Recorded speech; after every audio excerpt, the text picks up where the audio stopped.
ایک اور اہم خبر سامنے آئی ہے۔ امریکی میڈیا کے مطابق عالمی منڈی میں خام تیل کی فی بیرل قیمت $108 سے بڑھ گئی ہے۔ برینٹ کروڈ اتوار کی شام $108.63 پر ٹریڈ کر رہا تھا۔ امریکی میڈیا کے مطابق عالمی منڈی میں تیل 2022 کے بعد پہلی بار $100 فی بیرل سے تجاوز کر گیا ہے۔ عالمی منڈی میں خام تیل کی فی بیرل قیمت $100 سے بڑھ گئی ہے۔ عالمی منڈی میں تیل کے بعد 2022 کے بعد پہلی بار ڈالر دیکھ رہے ہیں ہم کہ $100 سے بھی تجاوز کر گیا ہے۔ ایران پر فوجی حملے کے بعد سے تیل کی عالمی قیمت میں 30% سے زائد کا اضافہ ہوا ہے۔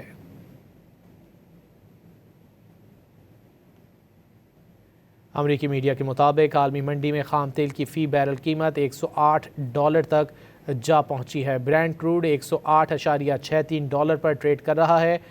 یاد رہے کہ جنگ سے قبل تیل $73 فی بیرل پر ٹریڈ کر رہا تھا، اور اس کے بعد جب جنگ کا آغاز ہوا تو $90 فی بیرل سے بھی تجاوز کر گیا تھا، اور اب یہ خبر سامنے آ رہی ہے کہ خام تیل کی فی بیرل قیمت $108 تک جا پہنچی ہے۔ برینٹ کروڈ $108.63 پر ٹریڈ کر رہا تھا۔ عالمی منڈی میں تیل 2022 کے بعد پہلی بار $100 فی بیرل سے تجاوز کر گیا ہے۔